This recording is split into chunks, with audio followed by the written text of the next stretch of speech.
Hi, welcome to my channel. So today I want to talk about being mediocre. What do you mean mediocre? And there's a lot of parenting philosophies going around, right? Gentle parenting, strict parenting.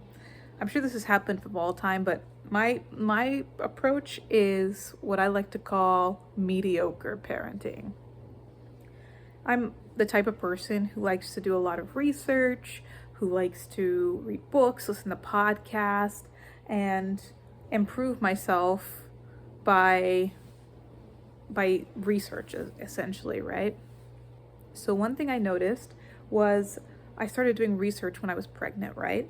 I would read about the best things to do during pregnancy. I would read about the best things to do when you have the baby. I would look for any sort of data to support the theories that I was hearing, and I quickly realized that everything was pretty much anecdotal. There wasn't a lot of really specific research showing how different parenting techniques or choices that you make during your pregnancy, how it really had any sort of large difference on outcomes for the child. The more I read these things, the more I came to realize that there's probably 1,000 different ways to parent, and it probably comes more down to the child and the family than it does the actual style. One thing that was pretty universal is the lowest bar. So this is what I call the mediocre parenting, and that is that a child must feel loved and cared about by an adult, hopefully two parents, right? But also, you can't do anything that is abusive. You can't physically harm the child, you can't neglect the child, you can't emotionally attack the child. And if you avoid those things, sure, you might still make mistakes as a parent that could have negative effects on your child, but ultimately, you're not going to destroy their ability to be resilient in the future. And so, my goal is, am I making my child feel loved? And am I doing anything to abuse the child? I think some in the older generation would say that philosophy would lead to permissive parenting, which is not really my style. We do things that work around our family, and we have a lot of rules, and we make sure that our toddlers, even though they're just toddlers, are living to a certain standard so that they can learn expectations for the future. I work full time. My husband works full time, so we operate on a schedule, and that schedule is pretty important for us to stick to. There's some flexibility, but not a lot of flexibility during the week, and then a lot more flexibility on the weekend. And that's what works for our family. I mean, I'm always shocked at what mediocre parenting can lead to, right? The other day I was just sitting in my car, and a lot of times I don't feel like I have a lot of energy to talk to my kids in the car, and they know that. But I was just engaged with my daughter, and I was asking her questions about the moon. She had seen the moon out during the day, and we have this little banter about the moon, that it says her name whenever she's out during the day because of this book we read. That's not really important, but she was talking to me about the moon, and we were just talking about what the moon does, who the moon is. We've talked about the whole personality of the moon, and we just had this whole narrative and back and forth, just guessing.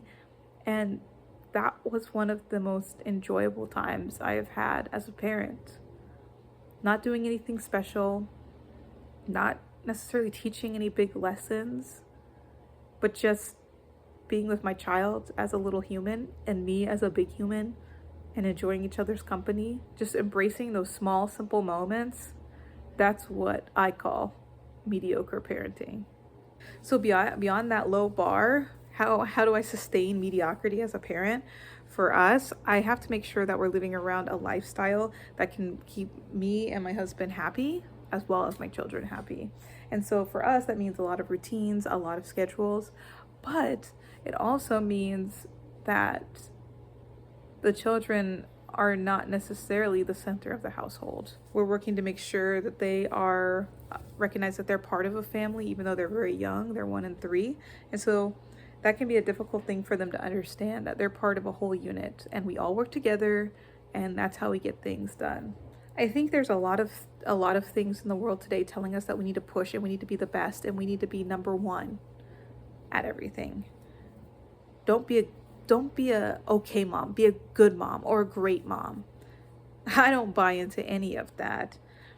Most people throughout the history of the world have just been okay at things. We don't have to be great. We don't even have to be good. We just have to be okay. And great people have come from okay parents. Great people have come from bad parents. You know what I'm saying? And so this is just a reminder that you don't have to be perfect. You don't even have to be great.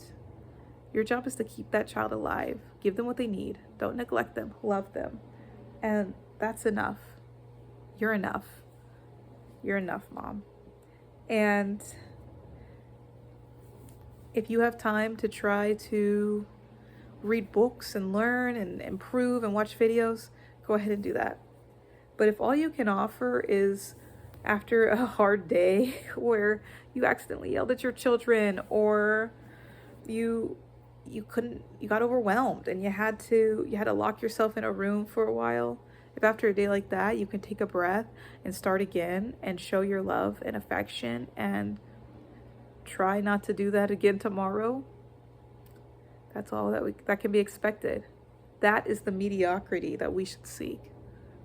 Don't be great, be mediocre. If you like this video, I hope you'll give me a thumbs up so that I can know to make this type of content in the future. And if you like looking at my face, go ahead and hit that subscribe button.